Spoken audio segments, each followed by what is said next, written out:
If desire is not strong enough, if desire is strong enough, then discipline becomes easier. You're willing to sacrifice. You're willing to sacrifice the sleep. You're willing to sacrifice certain things to make sure you accomplish your goal. If you're trying to lose weight, you're willing to say, you know what, I'm not going to be drinking soda anymore. You're willing to sacrifice because you have a vision of where you're going.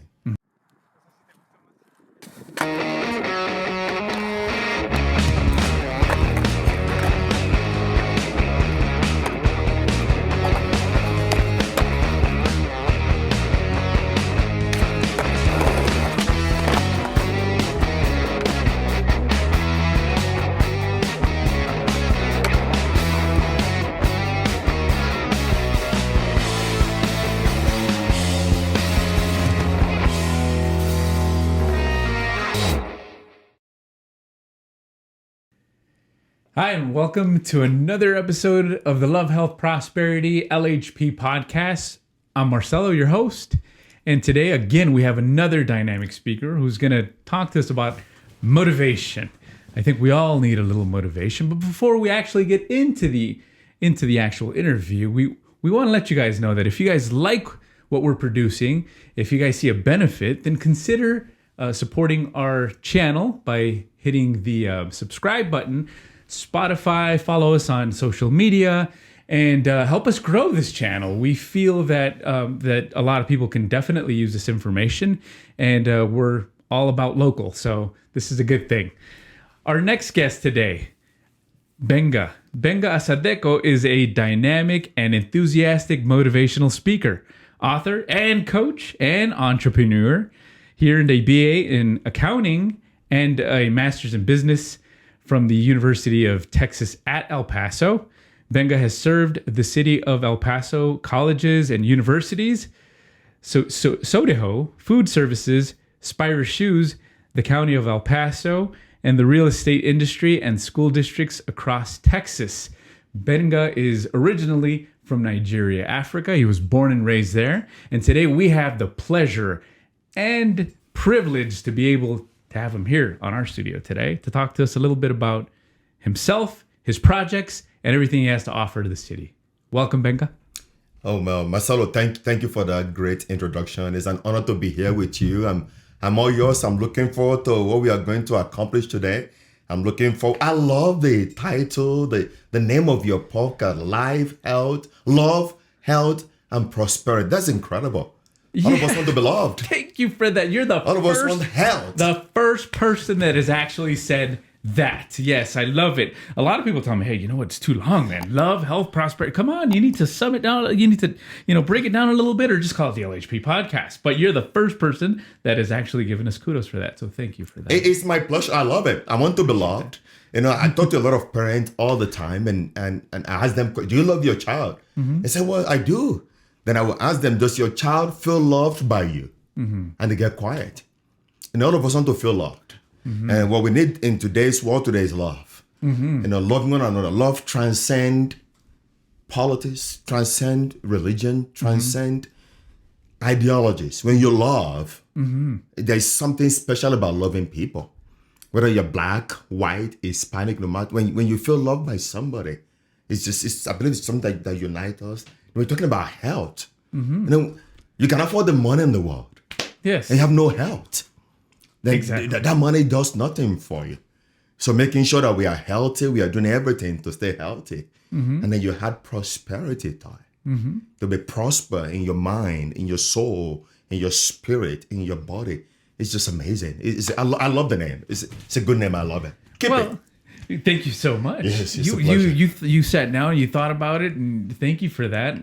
I think, as a matter of fact, I'm going to probably be using you for a lot of reels to be able to explain that, and I think that's extremely important. Thank you for that. Please go ahead, and then hopefully you get more followers by that. Yeah, for sure. Yeah, absolutely. That's what we're working on. We want to make sure that we try to get as many people out as much as possible.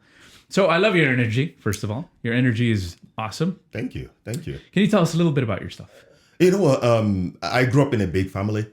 I have 6 sisters, and I'm the only boy. And I was the only problem, the main problem in the family. And I was very stubborn growing up. And I always tell my dad, no, I'm going to stay here. My sisters are going to get married and I will inherit everything. I don't need to do much. And But it came to a point my dad literally gave up on me because he's done everything. I mean, paid for a tutor to come tutor me at home, and then she got fired. This is the thing about this shit. I was tall. I said, I tell you what to do. You don't tell me what to do. I said, I don't want to deal with your master. Yeah. I mean, she got fired, and then I actually taught myself how to read and write in my first year of high school. But in those days, that's when they introduced essays in Nigeria. And my reading and writing were so poor. And I would cheat in class. One of my friends, one day, I saw him in the classroom finishing on time, getting A's. And I asked him, I said, Michael, how do you do it? I said, Gbenga, you have to study. Yeah. I was ashamed to tell him that I don't know how to read and write. But that day, that was a defining moment in my life. All of us have a defining moment when something happened, an event. Somebody inspire you or said something to you that changed your life forever. And what that guy told me that day, there was a connection. There was a relationship to what was going on. So when you're trying to inspire people, when you're trying to encourage people, you have to create a connection for them. Yes. My dad has been telling me the same thing. You have to study. My dad got me a private tutor, but there was no connection. It wasn't making. But when I saw my friend, he was doing very well, finishing on time, he wasn't cheating in class. There was a connection. So when you're looking to inspire, you have to create a connection for them that will help them see things in a whole new different way. I ended up going back at home instead of playing soccer every day. I ended up getting home, eating dinner by 7. I'm already in bed. Wake up at 1 o'clock. Started studying, started teaching myself how to read and write, learning intonation, determination, breaking words together. And fast forward, did very well in high school and ended up coming to the US with $20 in my wallet. And nobody could understand a single word I spoke at that time because my accent was very thick. So I have to go through all of that at UTEP, figure out a way to set myself apart, and I ended up becoming the student body president at UTEP. And that's cool. For 2 years. Yeah. And I was told that I would never win. You know what they told me? They said, Gbenga, you know what? You're black and beautiful. You can't win.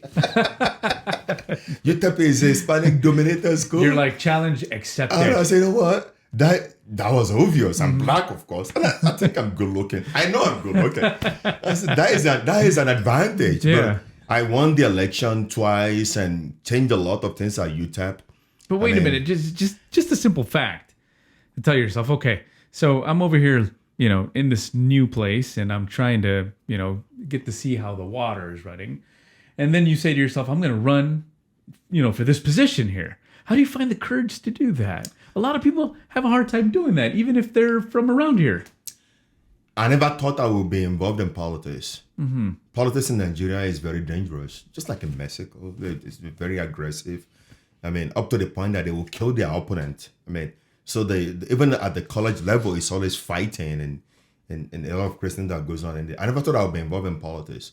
When I was at UTEP, I was well known already because I was writing for the school newspaper called The Prospectus. Oh, okay. I would write a motivational session. And every week, people say, oh, that's the motivational guy. But they already get to know me already. And one of my friends, we are in the School of College of Business together. His name is Aaron. He said, Gbenga, you know what you should... He was already in student government. He invited me to be his vice president to run with him. So we formed a party. He did everything. I created the party. He's just putting my name on it. I said, you know what? I won't campaign. I won't do anything. If you want me to be on it, I'm not going to be involved at all. You can do everything. He said, yeah, that's fine. I just want you. I want your expertise. I want your knowledge. I like the way you see things. I said, sure. I ended up running with him. And then when we are together, he said, can you do me a favor? Can we go to all of these different departments to meet with the directors and the dean to talk to them about our vision, to ask them questions about what they see we should be doing as student government? I said, sure. So we scheduled a meeting. We started going to all of these directors and deans and different chair of different departments to tell them about what we are going to be doing as student government. They loved it. They said, this is the first time anybody from student government ever came to us asking us for ideas and opinions and everything. About 3 weeks into the election, my friend came to my apartment at 6 o'clock and said, Gbenga, I have bad news for you. He said, what's the bad news? Gbenga, you know what? I don't want to run anymore. Oh no. I mean, I've done it already. I want to go to China. I want to go learn import and exporting. I want to learn other things. I want to actually learn the language as well. He was studying economics at the time. I said, "Gbenga, I'm sorry. I don't mean to. I brought you into this and I'm letting you." I said, "You're not letting me down." I said, "Wow. Oops. I'm happy." I didn't want to. He did most of the work. I said, "You didn't want to do it anyway." I mean, I'm happy. But here's what happened though. Both of us divided the list of people we've met with to go visit them, to let them know that I know what, we're no longer running anymore. That I know what we said we're going to be, we're no longer doing it anymore. And then as I was going to all of this chair of department directors and everything, they won't let me go. They wouldn't let you run. They said they won't let me, they say I have to run. Uh-huh.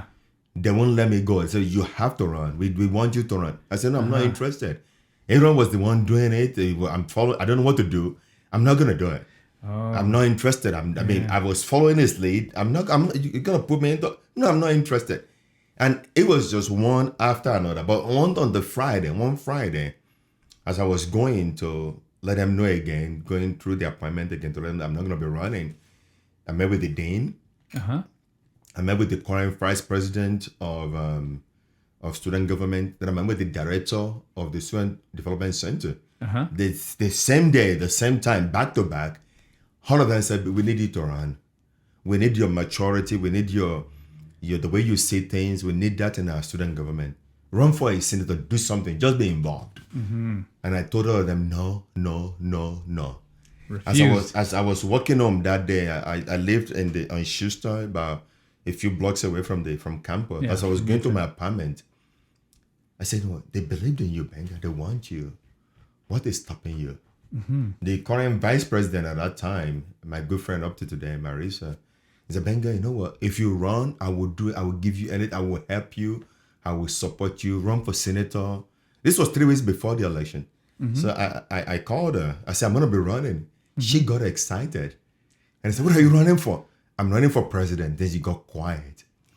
He said, "Gbenga, there's no way you can win. To run for president is a lot of campaigning to do.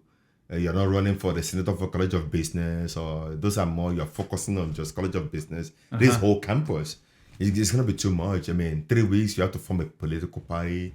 You have to do fundraising and everything and whatever." I said, "Are you going to help me or not?" Yeah. He said, "Okay, I will help you. I will see what I can do." And I started developing strategies on what to do and how to win. And I actually developed this into a training that I teach. You have a training online? Not online. I mean, maybe I should put it online. That I teach student government groups. I teach them on how to run a student government, how to campaign. I've done it for the Paso Community College, where they brought me. I trained their whole student body, their student government. This is what you need to do. This is how you get what you need from the administration. This is how you develop an agenda. I actually work with them. I've done it. I've gone back to UTEP and to talk to the current student government, not the current one, but the previous student government. I've gone there to them to show this is what you need to do. This is how you get things done. I actually developed that into a training session that I do with students. But long story short, I won the election. Congratulations I won on in that. 3 weeks. I won the election. Maybe some other time I will share in detail what I did, the strategy that I used to win the election. Nobody has ever done it before. I won the election, changed the school. I'm so did a lot happy of that you stuff. won the election. And this is the reason why, because Love, Health, Prosperity covers 3 subjects that are important when it comes to, information that's being sent out to our El Paso community. One of them is mental health, which you have to have you have to be disciplined, of course, to be able to take a risk, to be able to run for office, for example.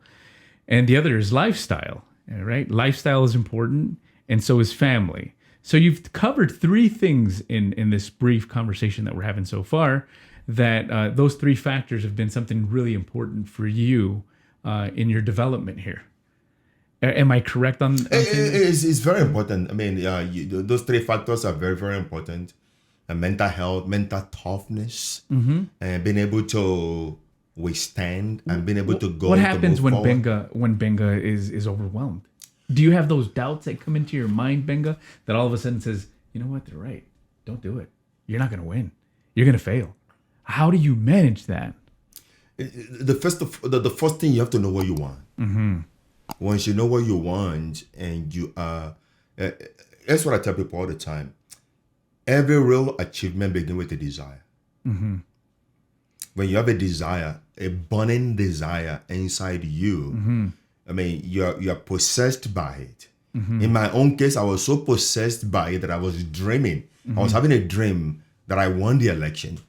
I was having a dream that I was speaking to a large group of students. I had a dream that I was meeting with the president at that time, Dr. Danana Talosio. So the desire already consumed me. I was possessed by it. So if you were to come to me and say, Gbenga, you're not going to win. I said, no, I already saw it. I won already. What you're saying is irrelevant.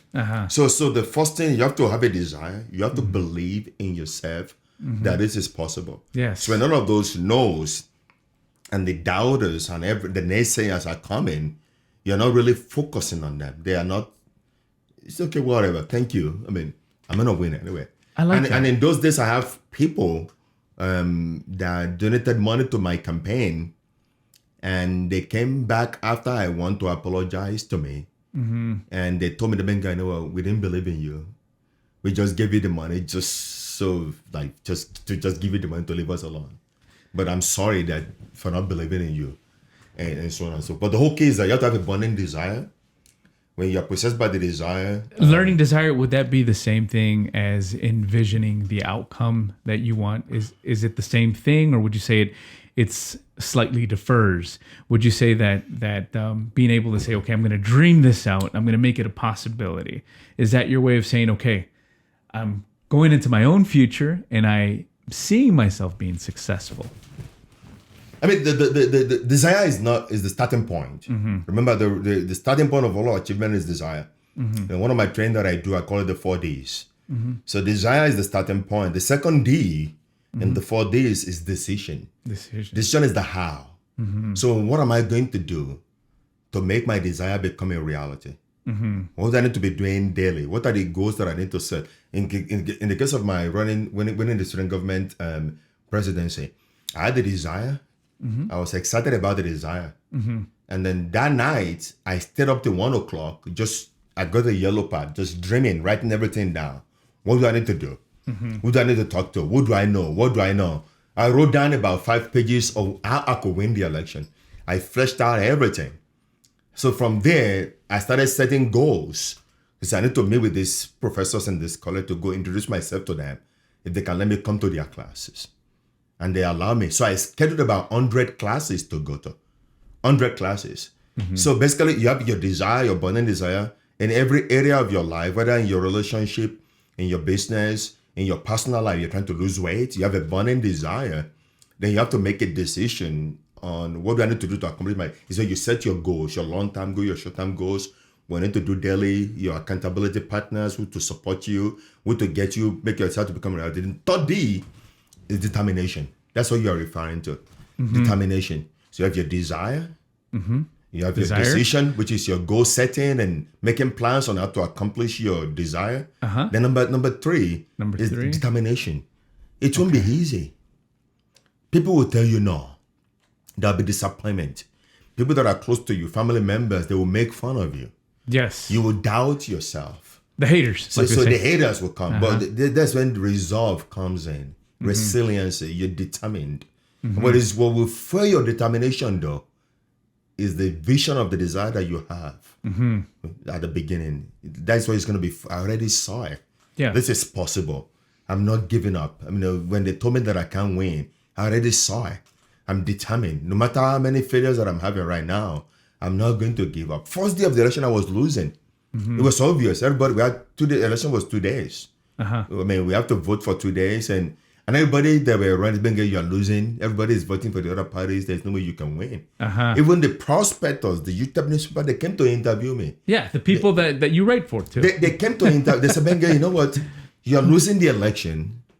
I mean, why can't you just forget about it and give up? I mean, they asked me, how do you feel about the election? And I told the lady, I could smell victory. She started laughing. She was like, oh my God, you're losing though. Yeah. I said, but that's okay. But I could see it. I could smell victory. But you never get, it's determination. So that day I went home, I got a good night's sleep. And I went back to school, and the following day with so much energy. I felt like I was floating. That was how much energy I had. Okay. I was just floating, and then I never gave up. You're in a flow. You're in a I flow was on the state. floor. I mean, it was incredible. And I just kept speaking to people. I kept campaigning. I said the election was over. It's over at 9 p.m. I'm going to stop at 9 p.m. At 9 p.m. when it was over, you know what happened? Determination. I didn't care whether I win or lose at that time. I look, I said, I did all of this in less than 3 weeks. I created all of this energy all over campus and scheduled meetings with 100 classes. And say, you know what? I'm a winner already. Extremely different. Forget about the student government. I have something in me. I mean, there's a resolve in me. I'm not, you know what? So even if you didn't win the It's election. also irrelevant. I was already a winner. I went home that night. They were celebrating. I saw everybody, oh my God, they thought they won. Yeah. I just went home there. I said, you know what? I was happy Yeah. I put all of that in there. I was happy. The following day, I won the election. I won the election Man, in a that's landslide. cool. In a landslide. And I created a little step-by-step on how to campaign. Your success plan. How to win an election and so on. The fourth day, by the way. Yeah. I was going to ask you about the fourth one. Number 4 is disciplined. Discipline. There will be time. You have to be disciplined. Discipline is very, very important. Discipline is doing what you don't feel like doing. Discipline is sometimes waking up at a certain time during the... Why is that so hard for people, Gbenga? Discipline. Desire is not strong enough. So you're saying that they're not passionate enough to accomplish that one goal. Desire is not strong enough. If desire is strong enough, then discipline becomes easier. You're going to sacrifice. You're going to sacrifice the sleep. You're going to sacrifice certain things to make sure you accomplish your goal. If you're trying to lose weight, you're going to say, you know what? I'm not going to be drinking soda anymore. You're going to sacrifice because you have a vision of where you are going. You have a vision of where you are going. So discipline, you have to be disciplined with your desire. You can't be changing your desire every now and then. It's okay to change sometimes because you know what? You've tried. You need to focus. You've tried several things and everything. It's okay to, you know what? I'm going to change. The most important thing though is that you have to be disciplined with it. You have to be disciplined with your decision. You know, you can't just say, I'm going to be doing this every day and you do it one day and you go back the following week. You're back and we have to be disciplined with everything. All of the goals that you've set, you have to be consistent with it. Your daily plan, your daily routine and everything that you're going to be doing, you have to be disciplined with that. You have to be disciplined with your determination. Absolutely. I mean, you can't just, if you cry over something for 10 days, be disciplined. So instead of crying over it for 10 days, maybe you cry for 5 days and you cry for 1 day and you know what, 1 hour, I'm over it. Yeah. So you have to have a desire to be disciplined. Yes, you have to be. Completely You have to be. You have to make a decision. You have to decide to be disciplined, and you have to be determined to be disciplined as well. Okay, so to do a quick summary of those, can you go ahead and go over those 4 Ds again? Because this is golden. This is valuable. A lot of people that are watching this right now, Gbenga, a lot of people that are watching this podcast right now is going to get those 4 key words that you just mentioned right now, and they're going to put it into practice. 4 days. 4 days. The first day is desire. Starting point of all achievement begins with the desire. The second day, decision. Your desire cannot just be by itself alone. I can desire to have a Ferrari tomorrow. I can desire to give you $1 million. But it's okay to have a desire. You have to think big. You have to think out of the box. You have to think big. But I say you have to make a decision. Decision where you set your plans, your goals, and what you're going to be doing daily, weekly, and people that you know, people that knows that will keep you accountable. That's your decision. Then the other one, the third day is determination. You're determined that you're not going to give up, no matter how. If you are trying to, if you have to climb a mountain, you climb that mountain. If you have to go around, if you have to break through whatever you need to do, you're determined that I'm not giving up. I'm not giving up. I'm going to keep pushing. I don't care how many times I made the same mistake all over and all over again. I don't care if I drink that soda all over and all over again. I will keep pushing. One thing about determination as well is people beat themselves up. They make a little mistake. Oh my God, now, I said I was gonna drink soda, and I'm drinking soda again. Oh my God! They beat. Don't beat yourself up. Excuses, and then guilt. And guilt. Get over it. I just, what? Okay, I'm gonna do better next time. I'm gonna do better the following day. I want to focus on that really a little bit. I don't care if you have an issue in your life. I don't care if you have an addiction. I don't care if you have an habit that you're trying to break and everything. I don't care how many times you've tried and failed so many times. Don't give up. Try again. You're making progress. Focus your energy on the desire that you have, on the vision that you have. Keep doing it. You know what? Many a times what we do is this. We are trying to talk ourselves out of the problem we behaved ourselves into. You can't talk yourself out of the problem you've been having for the last 10 years. You can't just talk yourself out of it in 5 days. Jim Rohn said it very well. He said you might not be able to change your life overnight. Yeah. But you can change the direction of your life overnight. You could have that desire. You can make the decision. Yeah. And you make that decision, and then you're determined. Yeah. Then you are disciplined. Desire, determination, desire, decision, determination, and discipline. Yeah, those are the four key Ds. And you just keep, and it has to do with love as well.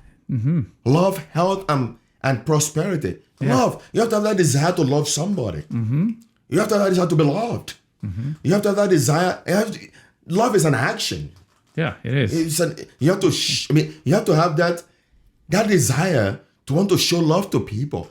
It has to come from you. You have to say, I'm choosing. Desire is a choice. I'm choosing to love this person. Then you make a decision to want to love them. I'm gonna do whatever I can. I'm gonna get them a coffee. I'm gonna see what I can do to. You want to love and care for them. Little actions that go for a long way. Then you're determined when they make mistakes. You don't beat them up in the head. Oh my God, I can't deal with that. You got to make people accountable. Exactly. Too, right? Gbenga, there's a lot of people nowadays also. Would you say this is not true? They don't want to take accountability for the lack of action that they need to take. Right now, you're providing the audience some very valuable keys. I'm not going to say simple, but you're giving them the keys for success. But a lot of times they'll put up 1,000 excuses before they could actually do it. And this is what's going to merge me to the next question, because I think this is what makes you a successful person, the person that you are. You became a life coach, all right? And as a life coach, you want to be able to help as many people as possible, but you have to have that energy and that desire also. What has been the most difficult thing in your journey becoming a life coach? I don't want to say the most difficult thing. I don't say it that way. Challenging, maybe? You mentioned accountability in the most difficult thing at the beginning for me, which I stopped right away, is taking things personally, like taking their issue personally with me, wanting to help them, give them a solution right away to help them get through. And in coaching, you don't do that.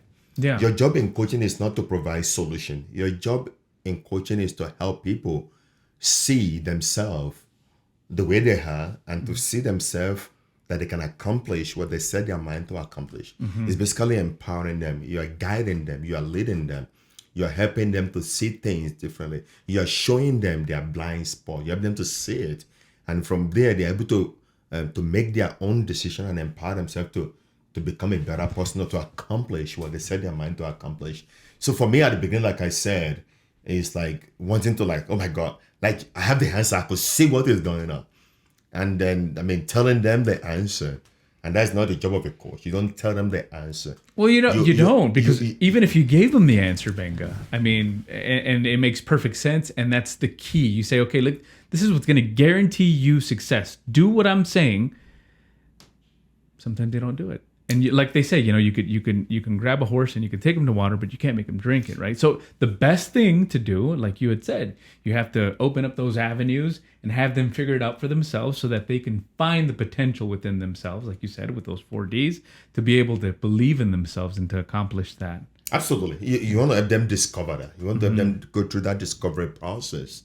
And when they go through that, they are empowered. It's coming from them. Is this, I'm going to be doing ABC, okay? What are you going to do to get ABC done? I'm going to do this and this and this over here. Then after that, what are you going to do if you fail? What are you going to do?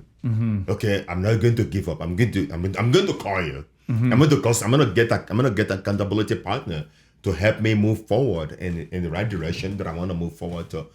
And then yeah, I mean, it's just amazing what is possible. Yeah, definitely. But I'll tell you this though.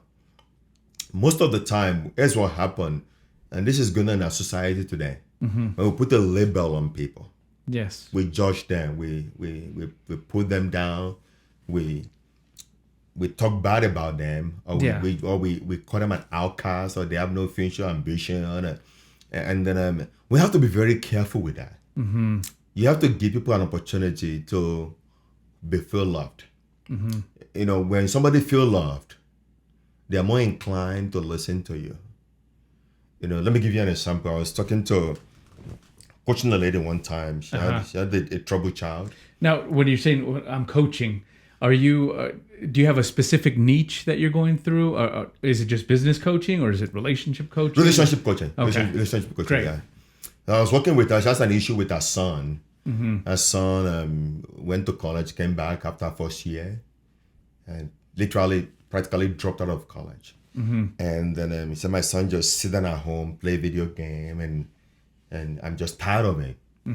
I don't like the way he's behaving. It's very smart. I don't know what is going on with him. And then he just went on and on about our son. And I asked her a question: how do you show up to your son? How do you show up to him? How do you approach him? How does your son sees you? See you, okay. How do you show up to him every morning when you see your son? How do you show up to your son? And she said, I don't know what you meant, but that's like I said, how do you show up? How does your son see you? And the conclusion that we came to was our son sees her as somebody that is calling him a loser. Somebody who thinks he's bound for failure. And then so as a result, the son kind of like, when she sees the mom, oh my God, we go again. We're gonna go through this story again. And I say, even if you're not saying anything, your demeanor, your action, the way you show up to him is affecting what you're trying to do with him. So your son is going through something personally. And then you are going in there, you're a loser, you need to get your life together, you're wasting your time and everything and what have you. And when she started saying what I'm trying to help her see, she started crying. And I said, well, one thing that you can do to help resolve that, if I could make a suggestion to her, I told her, is that you should clear the hair with your son. Go to him and apologize to him. Apologize to him. I said, yeah, I didn't do anything wrong. Apologize to him. Say, you know what? Hey, let me tell you what has been going on. And this is where I've seen you. I've been looking down on you without me even knowing. It wasn't intentional. It's just the mom in me that wanted to be successful. Highly critical and judgmental. Without me even knowing. But I want you to know I love you. I'm here for you. And I'm going to support you whatever you choose to do. I'm not leaving you. And then from there, you've cleared the hair. Now you can start creating a new vision for him that empowers him. And then I think that's very, very important. And you want to get people, you want to meet people where they are. She has an expectation of what she wants her son to do, to accomplish. Her son's expectation is over here. Yeah. I'm just okay with playing games. Now she's taking this all over and shoving down his throat. Well, as a parent, I'm sure she wanted to get him out of his comfort zone, right? Exactly. His comfort zone. There's a lot of kids right now that are stuck in the comfort zone. And I'm sure you've seen some very toxic patterns in our society and the lack of accountability for people taking action and making sure that they make their goals a reality. What are some of the things that you've seen apart from the fact that you have people that don't believe in you? Self-accountability. The key to everything, though, is our society has conditioned us to be negative, to not take action or positive action. And then as a parent, or if I may put it this way, you want to be able to you can be judging people without you knowing it. And if you judge me and you come to me and you say you love me, how am I supposed to believe you? You just judged me and you say you love me. Like, which one it is? So what is important is this, though. I'll share a quick story with you. So it sounds like you're coaching the mom more than the coaching, child. I'm coaching the mom. The child was not there. Okay. So I'm coaching the mom on how to relate to his child, to her child. And then I'll share a quick story with you. One of the schools brought me in to work with 4 girls. They were about to be expelled indefinitely. And that bad conduct, I would imagine. Bad conduct, lack of focus, doing bad in school. The principal had given them a lot of chances, a lot of opportunities. He said, this guy cannot help you. I'm done with you. So my first day with them was on a Monday. And I started engaging them, but they were very rude. They were rolling their eyes at me. They were chewing gums, and it was just very rude. They weren't paying attention to you. They're not interested in listening to me. Basically, their mind was made up. Oh, we've had it all. We are no good. What does this guy have what is it going to take? us? Well, just whatever. Tell us it. So at that point, what is important in a relationship, especially if you are dealing with people that are difficult or have no future ambitions or not taking accountability for their lives, you want to talk about what is important to them. So at that point, I was on a Monday. I was trying to get their attention. I said, how was your weekend? They said, it was okay. Tell me, what did you guys party over the weekend? They lightened up a little bit. I said, yeah, we did. Tell me about your party. Did you guys drink something? They started laughing. Yes, we did. Tell me more. Did you guys smoke something? They started laughing. They were giggling. Yes, we did. Tell me more about that. In the midst of talking about that, one of them started crying. She cried uncontrollably. All of us went toward her, trying to console her. And we had, what's going on with, why are you crying? You know what she said? She said, this is the first time I have ever felt loved by anybody. I've never started teaching them about how to be a good student, how to be a good person. I'm not giving them 4 steps. I was talking about their stupid party that they did a bunch of crazy stuff at. And she started crying. You were being relatable with them. That is what is lacking most of the time. That is what is lacking. The ability to be real, to have that relationship, to be relatable to them, to meet them where they are, to have them feel loved by you. Now, when they feel loved by you, it's easier to get to them. Everything you say to them now carries power. Before then, there is no power in it. Before then, the principal, good person at that time, very good person, she want them to do something good with their lives. That's why she brought me in. But the way they see them, you know, everybody said they care. What I hear is, I'm no good, I'm no good, I'm no good. She said, this is the first time I ever felt loved by anybody. The second thing she said got my attention. She said, when I try, nobody sees. He said, why try? Even in the midst of everything that is going on with her, the parent screaming at her, you need to focus, you're going to get pregnant, you're gonna go into jail. You're gonna scolding. I mean, it's everything. Criticizing. In the midst of all of that, yes. She said, when I try, nobody sees. What I hear all the time, I'm no good. When I do parenting training, when I do a lot of training for parents, I say, you know what? I know you want your child to get A. I get that in life, in every aspect of their life. I want them to get A. If they are half, they won't get to A overnight. Let's get them to D. It's a focus on the little progress they are making. In the case of that little girl, he said, when I try, nobody sees. So the parent, they didn't see all the little things that she's doing. How would they see she's going out to party, she's getting drunk, she's doing it. But he said, when I try, nobody sees. So I tell them, pay attention to that things, little thing and support that. And I'm very proud of you that you did that little thing over there. I'm very proud of you that you made your bed this morning. I'm very focused on and celebrate that. On the positive things. And lift them up. So again, I said to you today, we are 10 to judge. We are 10 to put people down in the name of, we're going to keep them accountable, in the name of, we're going to make sure, and in the name of we tend to pull them down without us even knowing. So instead of them drawing closer, they draw away from, leave me alone, I'm done. Yeah, I'm gonna just move out of the house. They shut down. I'm gonna move out of the house. I don't want to deal with. I'm gonna move out of the house. Exactly. I don't want to deal with all of this anymore. They give up. they give up. So you want to meet them where they are. You want to love them, and you want to encourage them. You want to support them.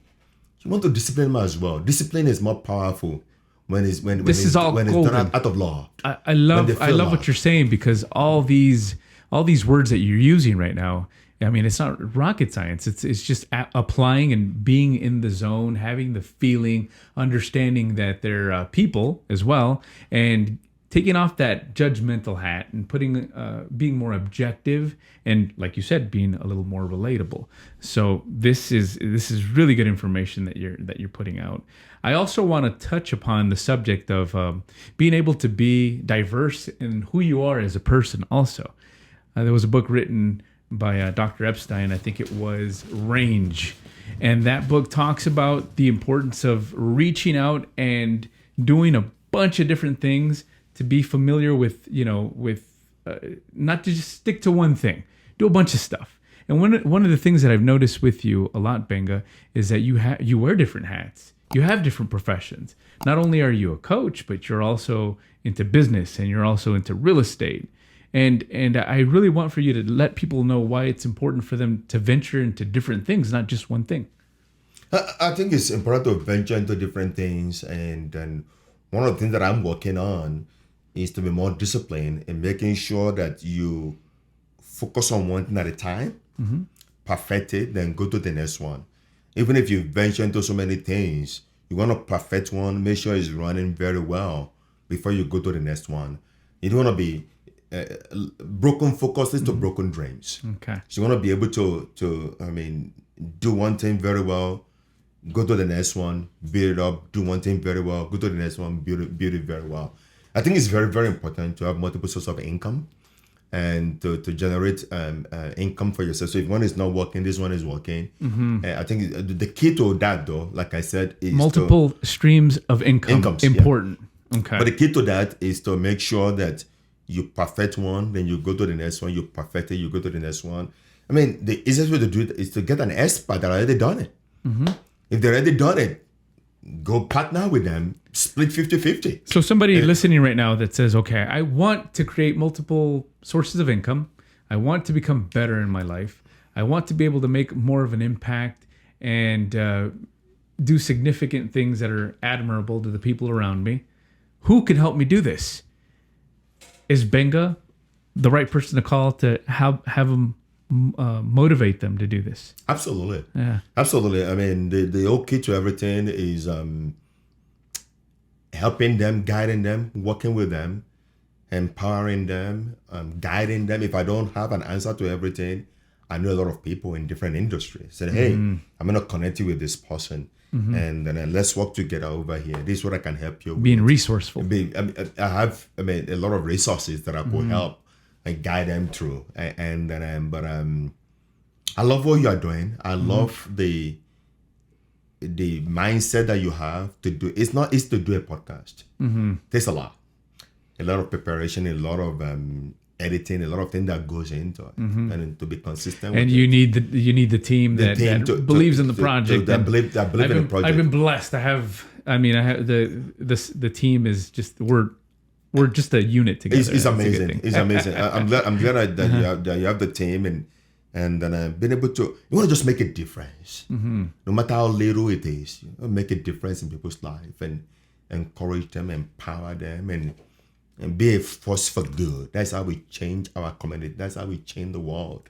That's how we make a difference. Our politicians can do whatever they can do. I mean, at the end of the day, it's gonna come down to you and I. It's gonna come down to. I mean, I went to Starbucks today. Before I came over here, I went to one, was closed, and went to the second one. I said, "What happened?" I went to that. I said, "Well, they got overflooded. I mean, they're having an issue." And we started talking. I said, "Well, I mean, say them. I say hi. Hopefully, they get everything straighten out." And I just encourage everybody.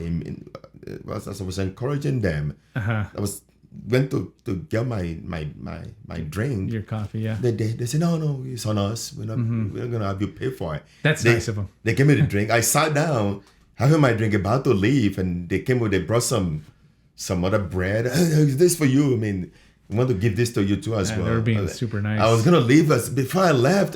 Hey, Gbenga, come and meet the manager. And the manager is over here. It's amazing. Just a little out of, you know what, we see what is going on. We support you guys. We are, you know, things are gonna be okay. Over there they were down, but they get a lot. Just having a conversation, making people. authentic connection. Authentic connection. I think that's how just like this conversation that you and I are having. Absolutely. So what I want to do, because I know that we're kind of running short on time now, is if somebody wants to work with Gbenga Asedeko, what do they have to do? How do we get a hold of Gbenga? Where's he at? What is he doing these days? Does he have the time to see me? Does he have a website? Does he have a social media platform? What is he doing? Can he come to my school and do a presentation? Can he provide us with a motivational speech? Because, again, from the beginning, when you came over here and you said, I was en route over here and I was praying because I wanted to make sure that I give all the good information that would inspire people. Absolutely. And if they want to reach me, I do life coaching. I do seminars. Yeah. I do training. Awesome. I do keynote speech if they want me to do that for them. And then my business, on our business that I have, I do financial services. We have insurance, life insurance, health insurance, retirement planning. We do all of that as well if they are needing that. If they need to reach out to me, they can reach out to me via my website, gbenga.asedeko.com, which is G as in goat, B as in boy, E as in elephant, N as in Nancy, G as in golf, A as in apple, then my last name, A as in apple, S as in Sam, E as in Edward, D as in dog, K as in kilo, O as in Oscar.com. Okay, and we're going to have this pinned at the top of the absolutely. Podcast. They can reach out to me. They can follow me on Instagram. My full name is my... Which is your Instagram? You have 3 Instagrams, I think. Yes. My full name is my Instagram handle. Okay. They could follow me there. But anyhow I can help, I will be able to provide support for people and whatever shape or form possible. I'll be able to help them. And then, like it's an honor to be here today. And thank you for having me. Thank you for letting me do this. Well, before we wrap it up, I wanted to see if you can give us the honor of giving us something motivational before we close. We want to end on a good note and say, okay, Gbenga's here. He's gonna give us a few words of encouragement. I think the most important thing that I've been focusing on for the last couple of weeks, month actually right now, is gratitude. I love it. Gratitude. You want to have a gratitude mindset. Life is going to hit you in the face. People are going to disappoint you. When you have a gratitude mindset, it changes everything. Even in the midst of that disappointment, even in the midst of that divorce, you lost your job. In the midst of all of that, there's a lesson there. You will miss that lesson if you don't have a gratitude mindset. Gratitude puts you in the present. You see, most of the time we regret the past, we worry about the future, and we get overwhelmed by the present. But when you have a gratitude mindset, instead of you regretting the past, you are grateful for the past. You said, this happened to me because that happened to me. It makes me to become who I am today. I've learned something from it. Instead of you worrying about the future, you are grateful for today, that I'm alive. I woke up today, I'm breathing. If there's hope for me. So if there's anything I want to leave with you, is to have that mindset of gratitude. Everything happens when it happens, whether good or bad. You're not being grateful for the good or the bad or everything. We're just being, I'm alive, I have hope. I could create something else today to better my future. Awesome. Thank you. Thank you for that. It's a pleasure. Ladies and gentlemen, Gbenga Asedeko, thank you for being on the studio today. Thank you for having me, Marcelo. I really appreciate what you guys are doing. Keep it up, and I'm looking forward to supporting you in whatever way or form I could support. Thank you so much. I do appreciate it. It's a pleasure. I enjoyed it. And for those of you guys who are watching, remember, don't forget to subscribe on YouTube. And if you like what we're producing, consider supporting us by making sure that you guys follow us on social media platforms. We'll see you guys next week.